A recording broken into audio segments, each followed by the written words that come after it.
So everyone know me, Halima Al-Mansouri from Khalifa Award, responsible of the early learning field. Hi everyone, good afternoon. This is Maryam Al-Hamadi. I'm the Director of the Training and Continuing Education Department at the National Academy for Childhood Development. So I'm responsible for designing and executing all programs that support practitioners, parents to, support their kids here in Abu Dhabi. Okay, thank you. Good afternoon, everyone. My name is Salha Al-Azri. I am from Abu Dhabi Early Childhood Authority, Director of Research and Cognitive Solution. Phil Quirk, Dr. Phil Quirk. I'm former Executive Dean of at the Higher College of Education for Education and Early Childhood Education.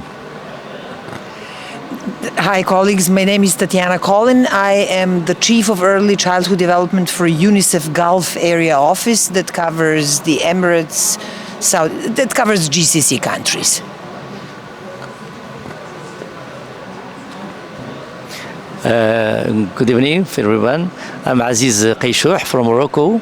I'm Vice President of Morocco Foundation for Preschool Education. Good afternoon, everybody. My name is Stéphanie Sell, and I'm the Country Director for Planet Enfant and Development in Cambodia. I'm not sure this is on.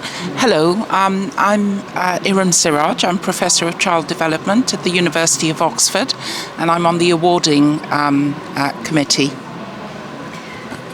Good afternoon. My name is Nirmala Rao. I'm Professor of Early Childhood Development and Education at the University of Hong Kong. I'm also on the awarding committee. It's Steve Barnett. I'm Director of the National Institute for Early Education Research and a professor at Rutgers University in the US and on the awarding committee. Hi, I'm Jana Fleming from the Salama bin Hamdan Al Nahyan Foundation here in Abu Dhabi, and I'm on the awarding committee.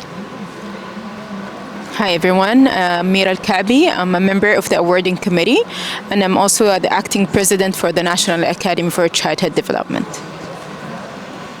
Hi everyone, I am Filipa de Castro, and I am with the international programs at Save the Children US with a team of research and evidence.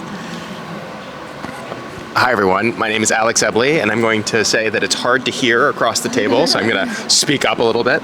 I'm an associate professor of economics and education at Columbia University in the United States.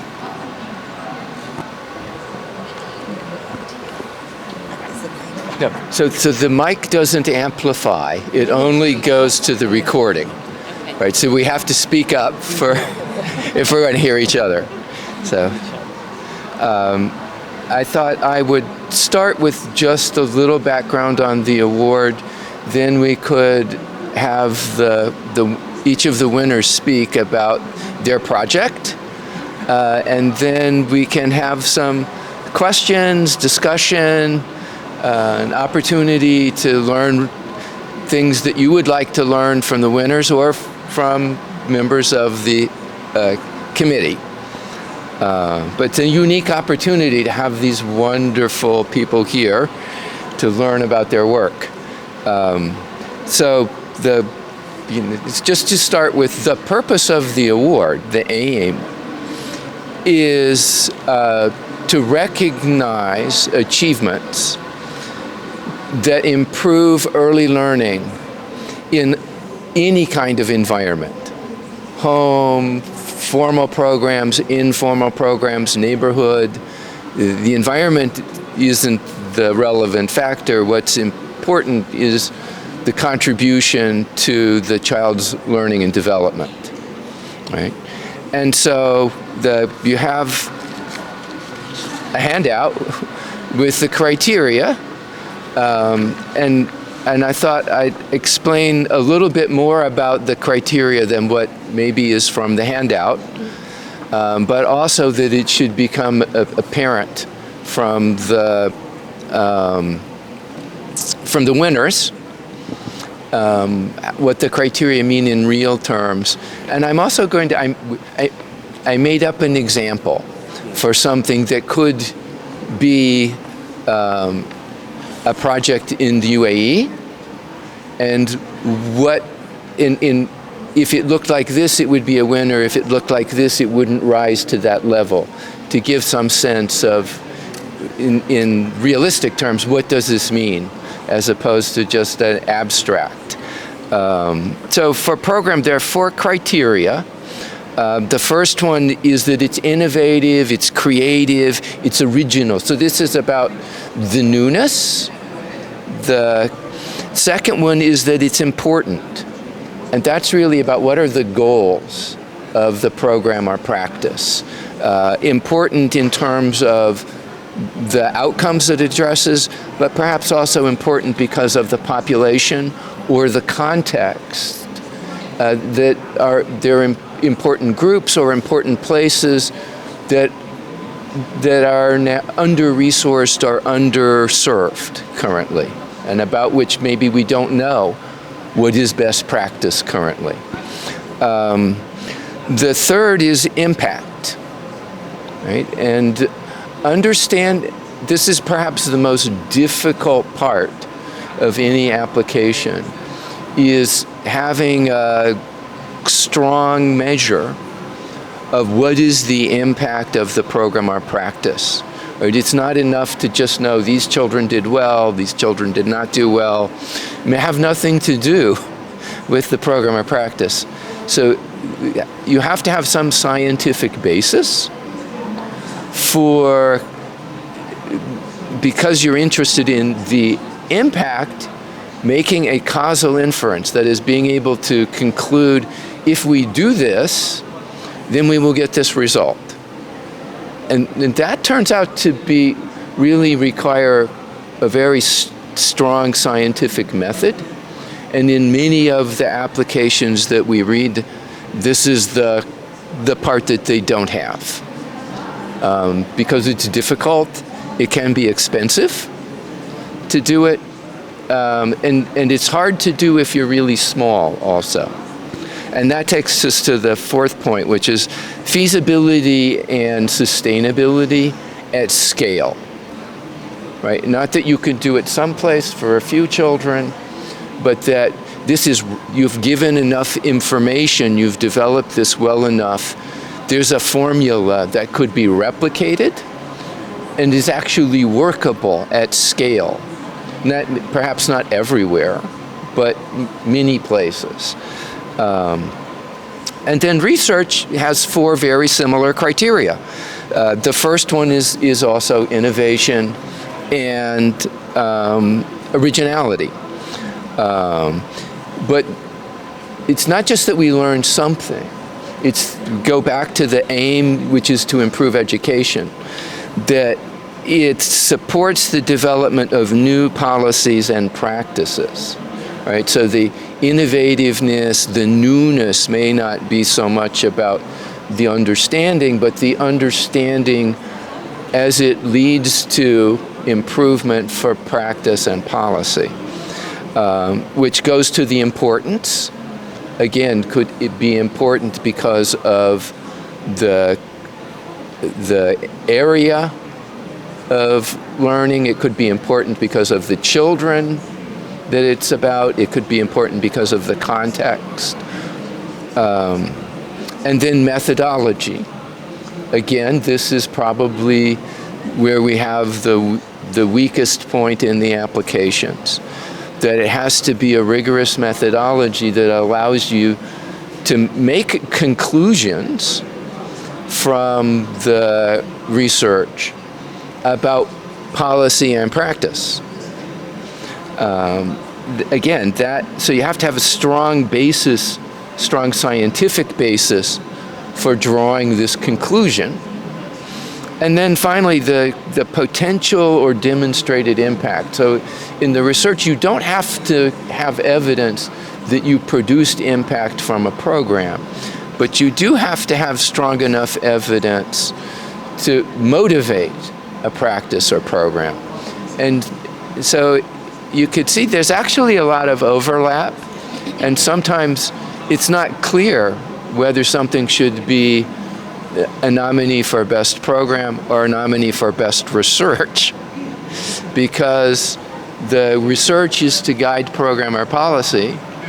The program or practice has to have a strong evidence base from research and evaluation. So the example that I thought of was in the UAE, but globally, poor air quality in young children's environments is a well-known problem, right? We understand this that can have consequences for the child's health, beginning with pregnancy, if your indoor air quality is bad. And if you have bad outdoor quality, that may, right, not only affect your health immediately, but restrict your activity. But this also then likely has consequences for learning and development and later educational success and outcomes. This is not well researched, but there's a clear path on how one might do that, right? And so you could think about developing a research aimed at informing policy about air quality, that's designed to try to improve children's healthy development, learning, school success, things like, the obvious ones are if you have asthma, that affects your school attendance. If your school attendance is bad, that affects your learning in school, right? But you could also think about a program, or so you could have a policy about air quality to improve it, or you could have an intervention designed to improve air quality in the home with young children. Then you have to figure out, well, how would we test this out? How do we roll out our policy in different regions at different times, systematically, and study that? Do we take our intervention and offer it to people through a lottery? So some people get it, some people don't. The groups that get it are the same. And we look then at the consequences with strong measures of children's health, their learning and development, follow them over time. Right? If this sounds like it's complicated, difficult, and takes a long time, it does. This is why the winners are so extraordinary. Right? These are really the best in the world at this, and that's a high level. So I think that's enough from me. If you have any immediate questions about it, happy to answer them, but we could also then go to the winners where they can illustrate these things also. Questions? And I actually have a point. Just in your example, Dr. Steve, so we could introduce another category. We could introduce another category for the early learning. It could be like sustainability and well-being in early learning environment. So we could just recognize programs that embed environmental education, health, nutrition, emotional well-being into early learning experiences. And this supporting the development of resilience, healthy children, and eco-conscious practices.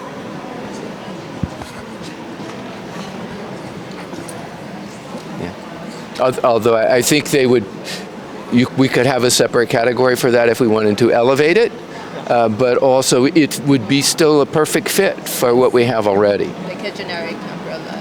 Not to forget anything, so can you hear me well? Not so much. Oh my God. Teachers, big up. Okay, I'm not a teacher. I've never been a teacher, but I will try. Yeah. Okay. So as I told you, I work with Planet Enfant in Development, which is a small organization, international one, based in France. And we are committed to improve the living conditions of children and women in 8 countries in the world, including France. I have had the chance of working with this organization for 20 years now, including 4 years on the ground in Cambodia. And in Cambodia, the organization is active since 1984. And so a bit more than 40 years, we were, I think, the first French organization working in Cambodia after the war. And especially we work on early development, early childhood development. We also work for women's empowerment in Cambodia, and we have programs for child protection. Through what we try to do is innovative and sustainable approaches. And as you mentioned, we also try to work in partnership with local actors in a spirit of research and action. It's not only research, it's not only program. Our programs are most of the time quite small, but we try to do a small difference in a place and then to replicate it. I mean, at least to give the keys to other stakeholders to replicate it if it's a success. It's not always a success, but hopefully this one will be a success and we can extend it. So once again, I wanted to thank the Khalifa Award for this opportunity, because I think for all of us it's a lot of pride. It's an honor. It's also recognition not only for the organization, of course, and not only for me, but for my colleagues and also for all the stakeholders behind. We've been working with communities, with families, with health centers, with provinces, district government, and so on. So it's really encouraging for everybody that people take care of that. I mean, have an eye on that. And of course, it's an encouragement also for the youngest and most vulnerable human beings, who are the children. So we, in this program, work specifically for children below 3 years old, so from 3 months to 36 months. So really at the very beginning, when the pregnancy leave ends for the mothers. So, well, I tried also to ask myself the question that I think, of course, everybody has around the table, which is what about AI and excellence and early childhood education? I think, I mean, in a world which is increasingly influenced by algorithm and automation, what does true human excellence means for babies? What does excellence look like in early childhood? Because, of course, this is the most foundational period of life. But the world around us is being shaped by machines, so how do we manage that? So I want to share a bit more about the program. I think everybody's interested in that, which is nice. So the program is a program we built together with local communities. I mentioned it, educators and development partners. It has been piloted by the World Bank. We had this chance because it's really a powerful partner. And we had some funds from people of Japan, essentially. And I had the privilege to help implement this program from the very beginning. This initiative, as you may know, was not driven by technology, but more basically by an urgent human need, which is how to support working women and nurture their children in a safe environment. So we designed and built, and we have operations in 13 centers, so we can call them crèches, as we say in French, or in English, crèche. And so they are designed for the children of the garment factory workers at the beginning, even if now we also welcome some other kind of families. And of course, they are not powered by complex codes, even if sometimes I have to struggle with my M&E officer, I have to say, because he's very demanding. But they are powered by something far more essential, which is intentional care. And I think that each center is built with age-specific spaces for toddlers, for babies. We have a breastfeeding room for the mothers. We have safe infrastructure, a playground. And we recruit some caregivers who underwent 25 days of initial training followed by refresher, and followed by hands-on coaching. So even nowadays, still we are regularly coaching and monitoring the centers several times a month for each. We prepare meals on site, so there is a kitchen, there is a cook, and this is very important for the health part of it and the nutritious part of it.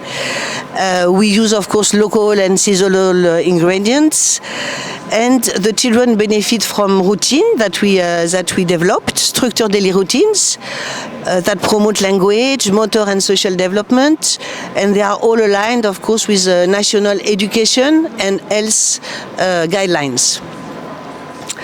But more than that, the CBCC are also embedded in the community, which means that not only physically but also socially, and they are supported by an advisory committee composed by parents and local leaders.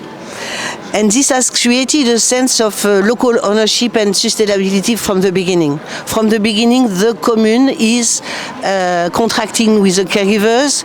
The commune is also paying the caregivers, even if the project at the beginning had to provide the money to the commune to launch the machine. But they are in command. They have the center in their hand from the beginning.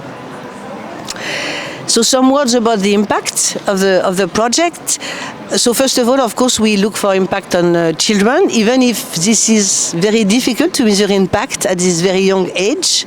So of course, we focus on health and health centers that monitor our creche every month reported no any cases of stunting or underweight in the centers, which is to be compared to a regional average of 33% in the provinces where we work. There are average of 33% of underweight or stunting, and of course in our center we don't have any cases. Nutrition is a big deal in Cambodia, especially for the family who work all day long, 6 days a week. There is a tendency to cook very quickly or to buy some snacks or even junk food, which is really, of course, not beneficial to the children. So nutrition is a big issue for us.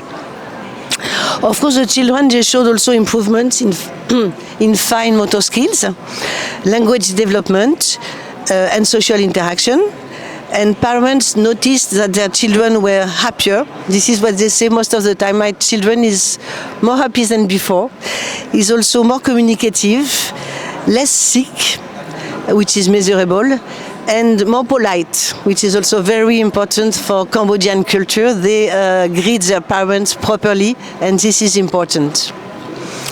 When we look about the parents, the impact on the parents, we saw that the enrolled families had a reduction in absenteeism at the factory, and consequently again in the outcome, in the income, because the availability of full-time care allowed many women to return to work after pregnancy or taken over time. And in average, that increased the income of the families putting their children in our centers by 30%, which is also a huge impact for the families. As for the community, of course, we created some local job for caregivers and cooks. And we also helped other siblings to return to school sometimes, because we all know that when there's no childcare solution, most of the time the older brother or sister would be asked to look for the baby and would miss the school. So this is also a good impact of the program. And that alleviates the household stress and the violence behind that. We don't have measurement, but we know by the session we do with the parents that the situation in the family is much more serene now that the young babies go to the centers all day long. I can say that the community itself became a sort of hub for learning and for community support as a whole. And we also have a good impact on factories and government, because we improved worker reliability, and the factory can meet the labor law standards. And the CBCC, in this sense, contributed to better compliance and social responsibility, and also workforce stability, which is also economically something important for the factory. They see that the turnover is decreasing, and they make savings on trainings of new workers. And for the government partner, of course, it's the first experience they have for affordable and good quality center. So it paves the way for other kind of childcare services in the country nationally.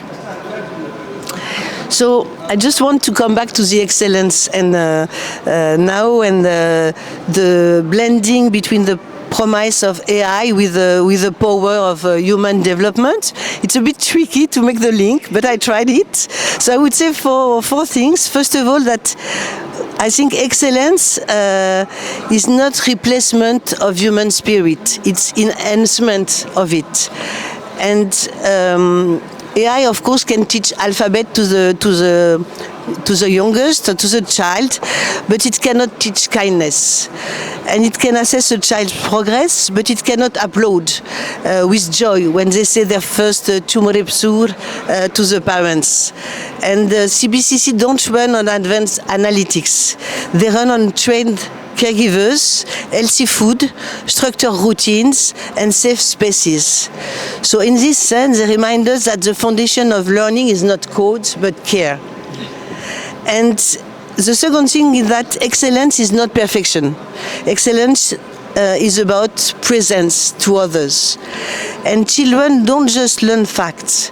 They learn through relationship, as we all know. A caregiver's warmth, a teacher's encouragement, friends' laughter. These are the catalysts of learning. And at CBCC, caregivers are trained, supported, and equipped to provide consistent emotional and physical presence. And, I think AI may predict a child's vocabulary range, but it cannot hold a child's hand or celebrate when they do their first steps. And once more, in the CBCC, we totally forbid screens. Screens are forbidden, of course, for the baby. They are less than 3 years old, I remind that. So they are not in relationship with any kind of phones, tablet, TV, and so on. And even the caregivers are asked to put their phones at the entrance of the center at the beginning of the day, because they need to be fully focused on the children, and they have to look at the children and not to look at the screens. So it's really, really important. And that was difficult at the beginning, let me tell you. They were saying, but we will be bored. No, you cannot be bored. You have all this work to do. Yeah. So I would say let AI handle the data and let humans lead with art. And excellence is also about not content, but curiosity. Children thrive when they are free to ask, why, what if, why the sky is blue. And CBCC fosters that curiosity through interactive and play-based environments, not only with screens, once again, but with toys, songs, storytelling, touch, water games, and so on. And I think only human beings can protect and nurture children's sense of wonder. Even the caregivers who would answer to a child, I don't know, it's a lot of more social and emotional apprenticeship than a machine who will say the perfect answer.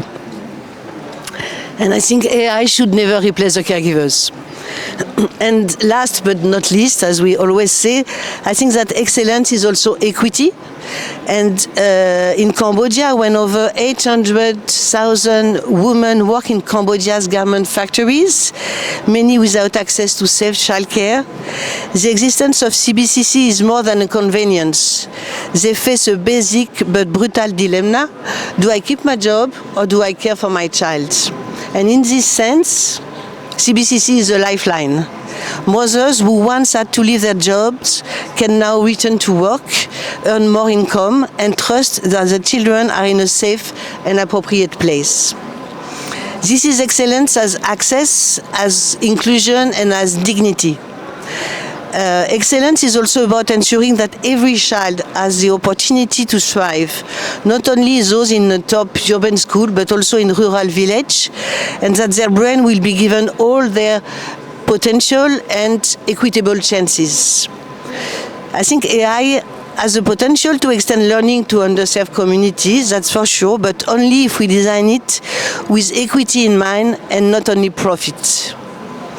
And to conclude, because I think my time is over, as we step into the AI era, I think we must champion with slow learning, especially with the youngest, in a fast world, and deep presence in a distracted society, and ethical design in a powerful age. Excellence in early childhood isn't about high performance, it's about high humanity.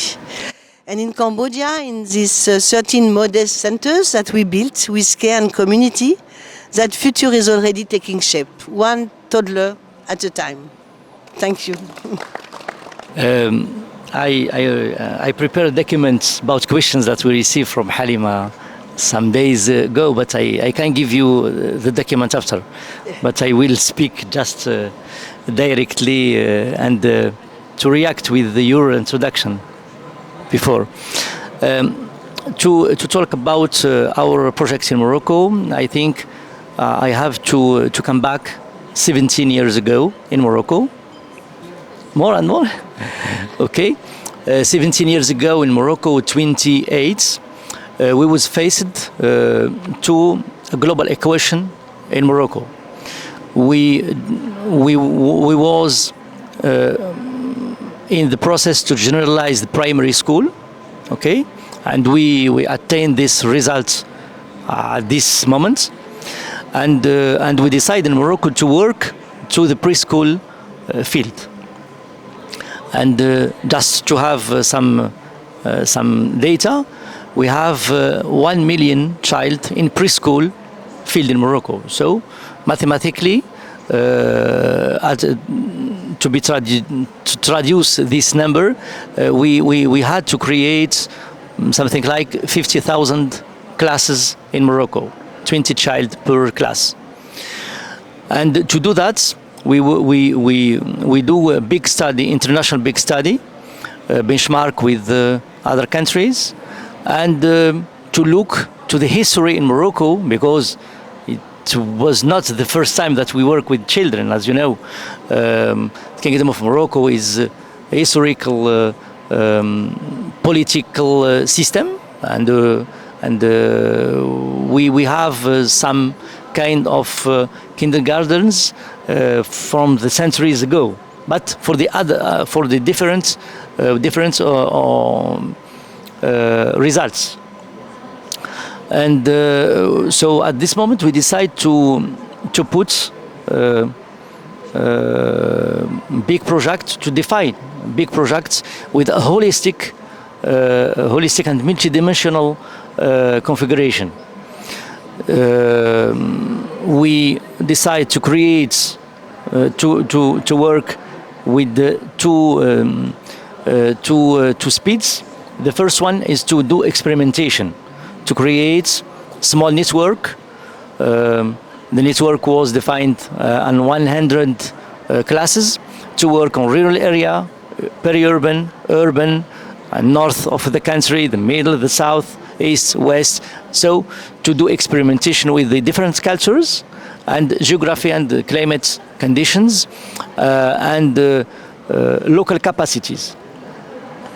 And the second speed to try to build a scalable system based on agility and based on holistic configuration. And in 28, so we launched this experimentation for 10 years, and we finished the experimentation in 2018. And the result was that we, at this moment, we build all the system, all the components of system, research center, pedagogical productions and tools, training center, IT system to manage all the network. We have the models based on the local configurations and the human resources, all that we need for to develop the system. And in 2018, the King of Morocco launched national program to develop and generalize preschool. 14 years. We will achieve this program in 3 years, inshallah. And the results now are very amazing, because I think that is the first point that I want to write in bold.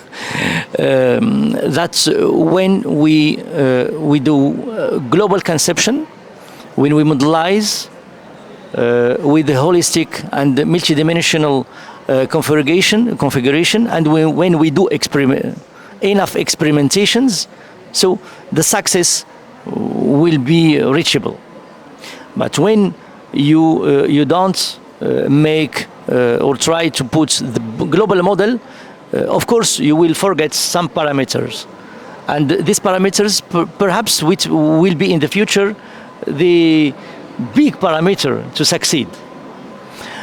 Why I am talking about that? Because to build a sustainable system, it's not difficult, but it's not easy too. I think it was the first innovative element in our project. The second one, the adaptation to the culture and local conditions, because when we talk about children in this age, and of course before too, so you can't do a job from the capital of the country and with the same system, and to say to everyone across the country, so you have to do this like this. So it will not work. So you have to put a system based on the global orientations, because of course we have to build the same citizen for our country.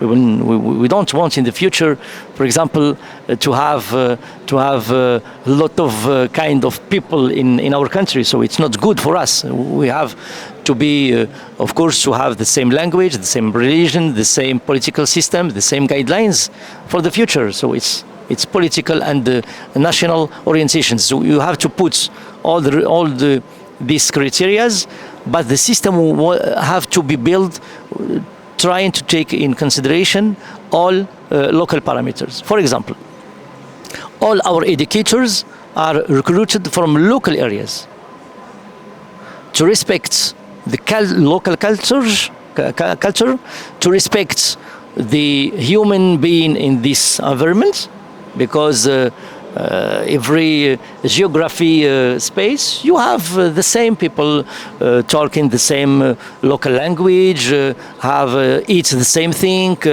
So these values and these conditions we have to succeed in their transmission to our children. So this recruitment was for us very, very important criteria. And we built after that a training system to bring these educators with local culture and their own capacities. At the beginning, we bring them through the training system during 1 year of training, something like 1,000 hours of training, and we bring them to our orientations and to our system elements on pedagogy and how to do and how to work with children. The third parameter was an assessment system, because as you know, in the primary school you have marks. So children in the primary they have exams each month or 2 months. So you have these marks, and you can evaluate, and you can have an idea about the progression of capacities of children. But in the preschool, you don't have marks, you don't have exams. So since 2019, we launched this project to think and to modelize an assessment system, and I think we find a solution, and our system is built on 3 pillars. The first one, in the pedagogy system, we put each 2 weeks an evaluation activities, and for children it's transparent.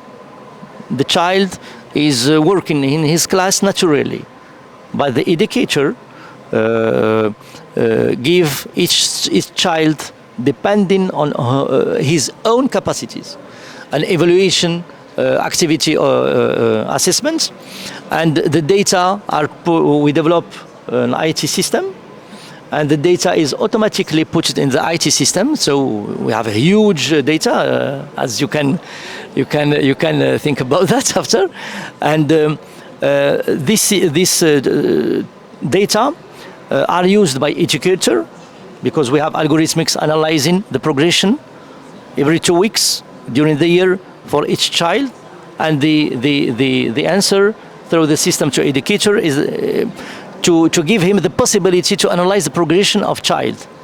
And after that, the educator have the responsibility to work with each child with the specific activities. He can work in groups or individually, and to give the possibility to each child to develop himself. Okay? And the second pillar in assessment system is at the end of each year, because we preschool in Morocco are for 2 years, age 4 and age 5. So at the end of the year, we do some assessment activities naturally for the child. He don't know that that the educator is evaluating the child, and the data too is given to the educator to analyze and to prepare the next year for the child, and so on. And the third pillar, we have an exchange data with the education ministry in Morocco.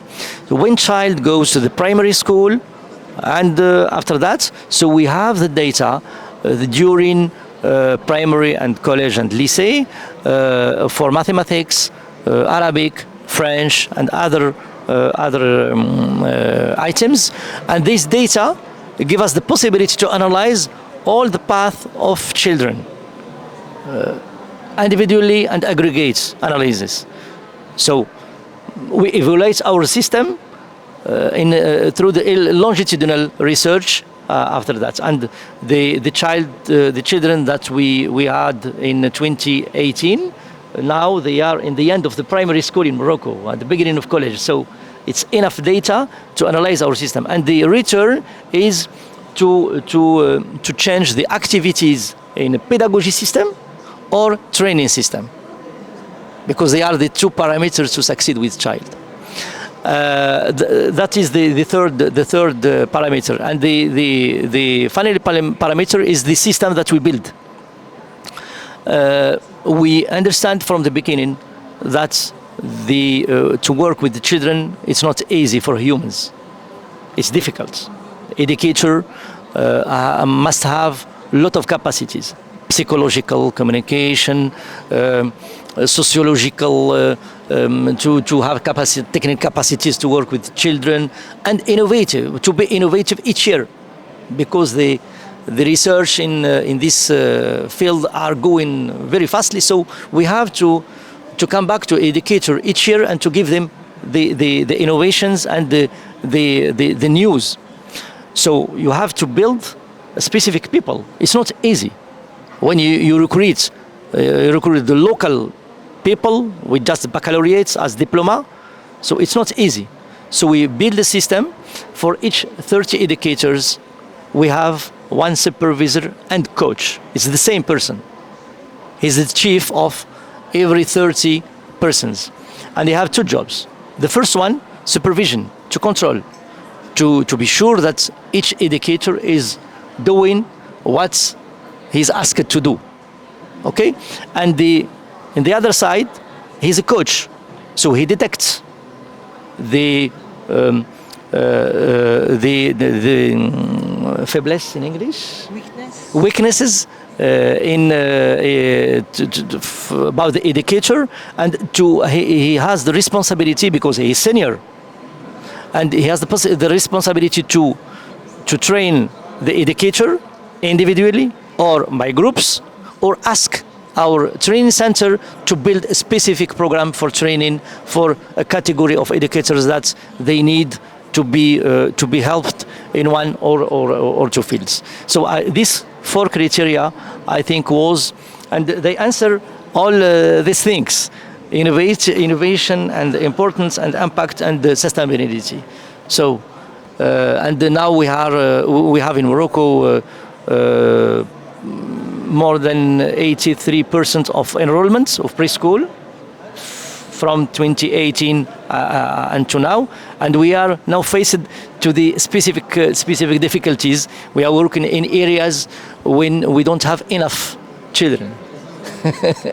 So small groups, less than five children. So we are working on that, and we are doing researchers and benchmark with international experiences in that to find the solution. Thank you very much. I just think it's really useful just for that first impression. After what you've said, I've probably got 100 things I could say, but I'd like to go back to what the screening committee felt when we first read the thing. And you touched on it at the beginning. And it was very, very unique, your submission, because of the national scope. And immediately being able to read through it, the fact that it was contextualized locally to the rural regions, which was very unique. But also what jumped out at us is you could actually feel and see its scalability and potential sustainability.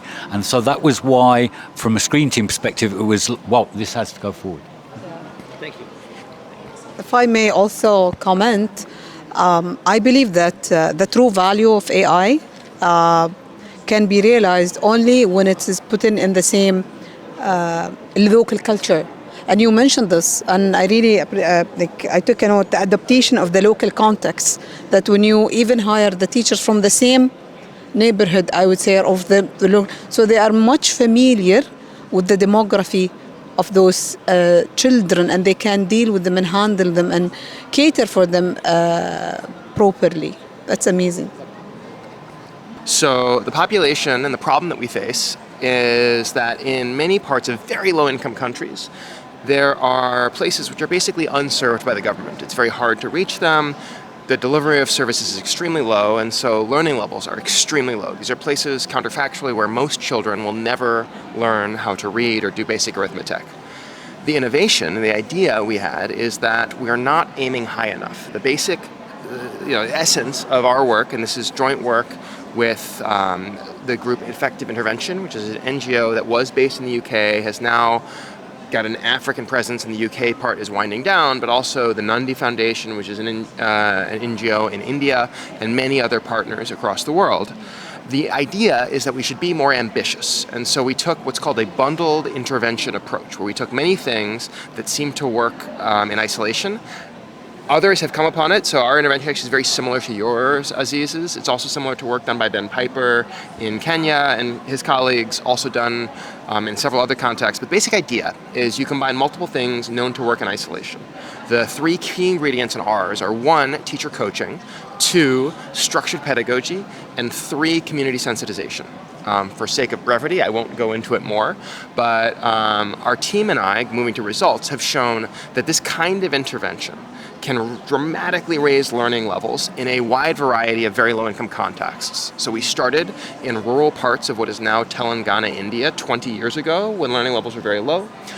We have since shown that this same intervention can also work in rural parts of the Gambia, which is a very low-income West African country, and Guinea-Bissau, which is an even worse-off West African country. The learning gains that we measured in Guinea-Bissau and in Gambia are the first and second largest gains ever measured in this literature. And I'm very heartened to hear from Aziz, from Ben, from Michael Kramer and co-authors that this idea of combining multiple things known to work in isolation to target foundational literacy and numeracy in particular is extremely powerful for raising learning levels. And so the sort of essence of our work is that you need to combine ambition and specificity. We also learned that this solution doesn't work for higher level skills. After you reach grade 4 and you're starting to learn about reading comprehension at a high level, more abstract concepts, it doesn't work. But for the fundamental issue of learning how to read with comprehension and do basic arithmetic, we think we've really come upon something that could be transformative for a wide range of areas.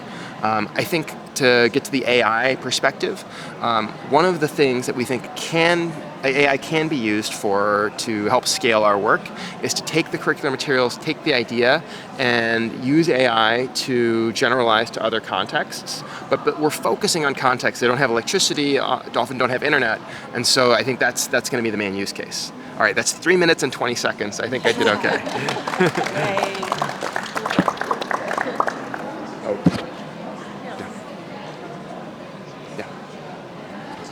Do we wait for the comments? These are kind of easy in a way, but I think the fact you could do that in 3 minutes and 20 minutes echoes what we felt when we read it. It's one of the, it really was one of the few submissions we've received over the 4 years, which seemed to have been written against the award criteria. It really did. It ticked every single box that we just went through, where so many don't. And so the fact you could do it in 3 minutes 20 just proved it again. All right. Let me try and I won't let me try and do. Okay, so I'll talk about our study that we submitted that is an evidence synthesis. So it's an evidence synthesis about a program that it's called Building Brains, a program focused on children younger than 3 years of age that is based on the nurturing care framework. So I would expect this is not like a new concept to any one of us. So a program based on working with caregivers to help them, creating richer early learning environments at home, having better knowledge sometimes, attitudes, working with a lot of like these concepts of social behavioral change to help it being easier, integrating nurturing care into everyday life. So I would not focus on that being an innovation, because I don't think that counts as an innovation per se. I think it's something that we know, it's there, it's science-based, and I wouldn't say that's the innovation of the study itself. When I was listening to what you were saying about most of the applications struggling with the impact, right, and with demonstrating these the results of impact, but at the same time providing some nuanced learnings, and I think I relate so much to that once I joined an international NGO. And before I was more in academia and in other contexts where we were much more privileged to be able to do actual research. And then moving into NGO, international NGO in this case, where most of the work is focused on delivering, implementing, complying with the donors, and doing the best with sometimes very little money, right? So I was thinking about this and think, okay, maybe that's part of the innovation of this work was working with data that was just sitting around and that it was there just waiting to be used to extract learning. So I would say that that's the innovation of the work. And I can tell you, like, roughly in Save the Children, and I believe in other international NGOs as well, if we think about 100 programs that you take to the field, 100 programs, perhaps half of those will have measured some quantitative outcomes for that program, maybe half, so 150. And then of those, half of those maybe did like a pre-post. Let's say they measured before and after the program started.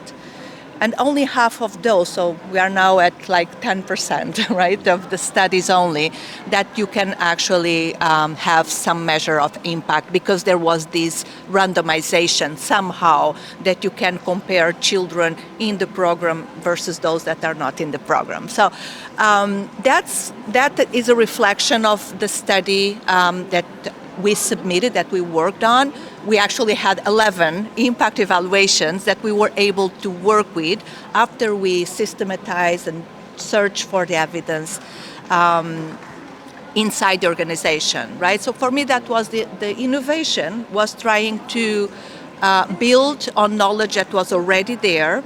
At the same time, we then did a new study to learn from the data and reach out to colleagues at implementation level to understand from a more qualitative side what was preventing us to, being more effective, being more cost effective, reaching more children in emergencies. Humanitarian settings, we are not doing good enough in humanitarian settings. So for me, that was the innovation, trying to work with data that was already there and trying to learn from it. So in terms of the importance itself, so I think, again, and I don't want to say that, of course, it's very important to bring this evidence about, okay, you can implement nurturing care framework programs and be effective in improving child's outcomes, right? I think that's very important. But again, I think the importance of the study was also, the learned lessons, what we learned in terms of the implementation. And this was very much what we call an implementation research study, very much drawing from understanding not only effectiveness, but also barriers, relevancy, adequacy. Is it easy to be used by our partners in the field, by the caregivers? And so I also listened about localization a lot. That was a very kind of important topic for us, learning about how do you balance the science-based, the science of nurturing care with something that works in the field with local practices. Without it becoming a burden. Sometimes programs become a burden for caregivers. That's something we learned. So from that implementation research perspective, I think the importance was to extract these learnings and then sending them back to our colleagues in the field, that they are really the creators of this evidence, but the users as well. They can use this evidence to the new design stage. And for me, that was important because it was immediately used in a stage of kind of redesigning a new version, let's call it like that, of this approach, basically.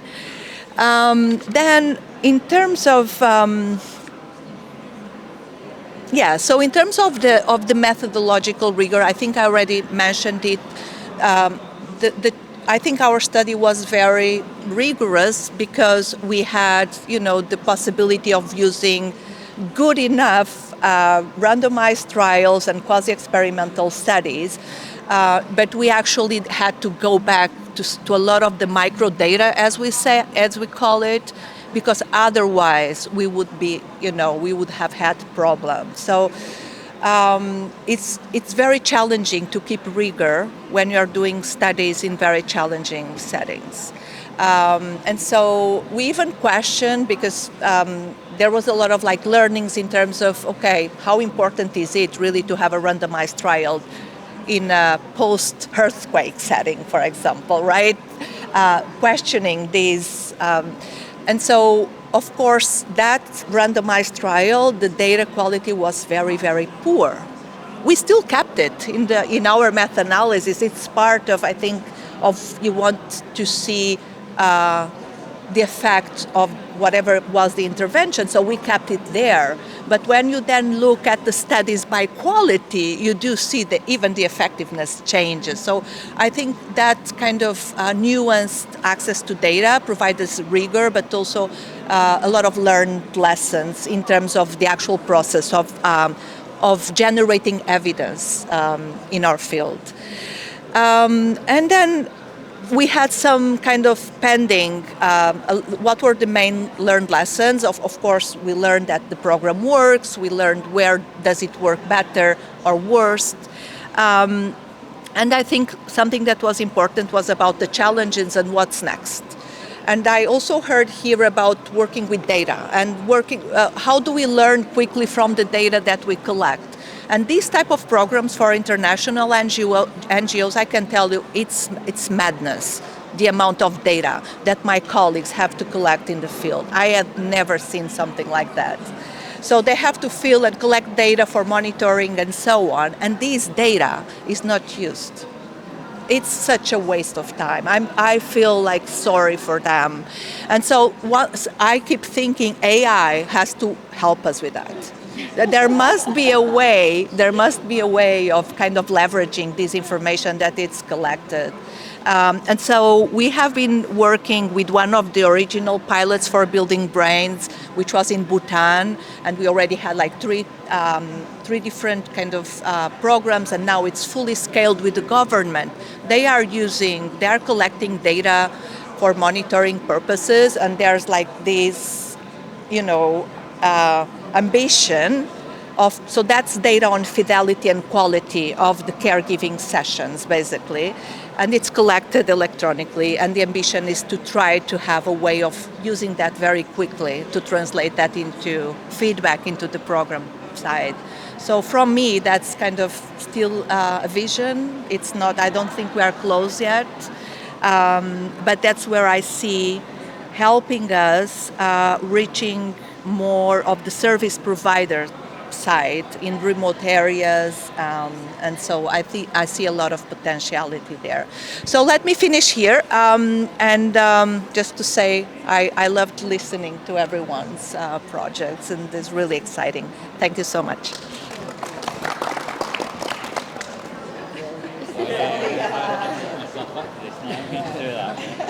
I'm not saying that near the microphone. You kind of covered it as well, but when we got yours, the methodological rigor was so evident in the submission, but we also really, really liked the way that you'd involved the actual practitioners in the field. And you mentioned it there, but those two elements really stood out and made us feel, so I kind of like noted down for any future submitters that if they can have the impact of Stephanie, the scope of Aziz, the completeness of Alex, the rigor of Philippa, and the innovation of all four, we wouldn't need the screening committee. Well done, everyone.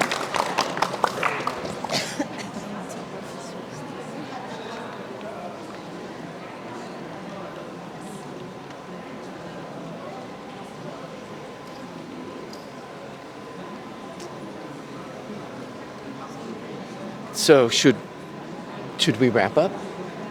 Or, so we can wrap up shortly, but are there questions that anyone has for? Especially our guests. Yeah, especially our guests. Do you have questions for the winners? I think it's very impressive work. I think they all have made us inspired to. So, just one comment, guys. You have done a very impressive work. You have made us actually to reflect on our systems, processes, to ensure that what we are doing actually impactful, innovative, and those criteria, I think it will become our pillars for for the excellence. So I think it's very inspiring to hear you guys telling us the journey. So well done on your job. I just wanted to share one little information on behalf of the Supreme Council for Motherhood and Childhood, and UNICEF will be organizing this year, sometime in October, I'll call it roundtable, the workshop on the national level on artificial intelligence and early childhood care. So not only education, but a little bit, exactly, gathering experts from the country and the region to discuss a little bit exactly what we were supposed to be talking about now. So just wanted to let you know that I'm sure the Supreme Council will stay in touch with everybody, and if you receive any little emails or something just to know where it is coming from.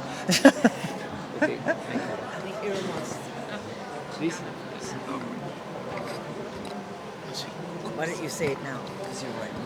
Oh, just a couple of things. There are some subtleties within this because we sometimes talk about rigor and impact and innovation, and some of the submissions have issues around, for instance, sample size, and they think they've done something innovative, like, for instance, devising a scheme that supports children's learning in one centre, and they feel they have some evidence that shows that it works. And there are a couple of issues in that because they might think they fit the criteria. But one is that the sample size is an issue. Another is that the innovation might work, but it might not be suitable in terms of current research, in terms of young children's development. It might not be active, relational, personalized. It might be didactic and too scripted in a way that doesn't take account of children's abilities across the board. So there are some subtleties within things related to child development and suitability of innovation and so on. I just have some basic comments to my public policy colleagues there, policymaker colleagues. Things to keep in mind, I'll just use the two examples of the practice awards, which were just brilliant. Thank you so much. One has to do with the evaluation component, and just noticing that evaluation was built into the project from the very onset. And it was built in a really deep way, and it was multifaceted and really comprehensive. It had lots of different partners. Like we have applications where people think that evaluation is, parent satisfaction or number of people that were served. And obviously this is going way beyond that, but I think even ratcheting it up a bit, you had different data sources, different collection methods, internally, externally, academic institutions involved. And that's really critical as we go forward to kind of focus on that and not let evaluation be something that comes after you've already designed or started the program, et cetera. The other, in terms of artificial intelligence and the examples you gave about things that we really don't want to be substituting for adults' involvement with children, is to really think about these ethical issues. And ethics are always subjective, in my opinion. But there are lots of product developers that are going to come up with these shortcuts and have shortcuts for how we can engage with children, respond to their crying. Robots can do lots of different things to cuddle and make a child feel comfortable. We have to really think about, is that what we want? Is that how we want to support a child's emotional development? To have a little machine doing it, even if it's a cute, fuzzy machine. But I know here we get lots of requests to review products and these innovative things that look really, really interesting and engaging, but I think there's some ethical concerns we have to really be mindful of. So as you're thinking about AI and how you might include that in some of your work, I think just have that ethical lens through which you're looking at it, and not just the practicality of achieving a particular goal in a short term. So.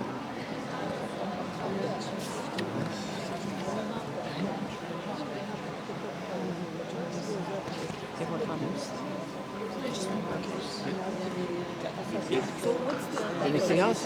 Can I just say some words about AI? We are working on the AI field through three activities or programs.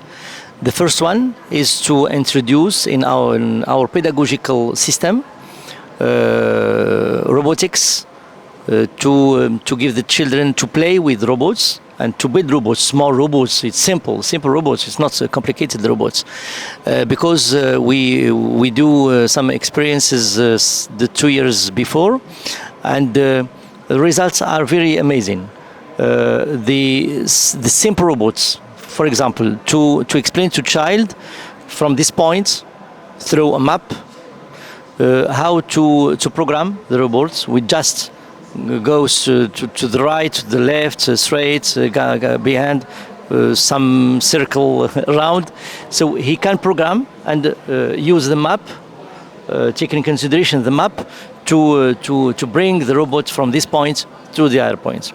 And this kind of exercises, of course, structured the mind of children. And we have a lot of 3 or 4 applications like that.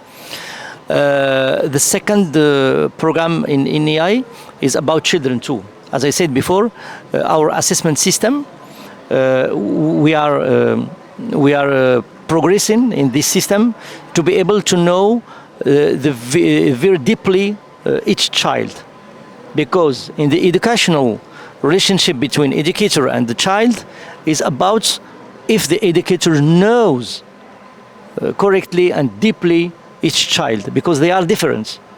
So the educator have to build sometimes activities, to use activities specifically with each child.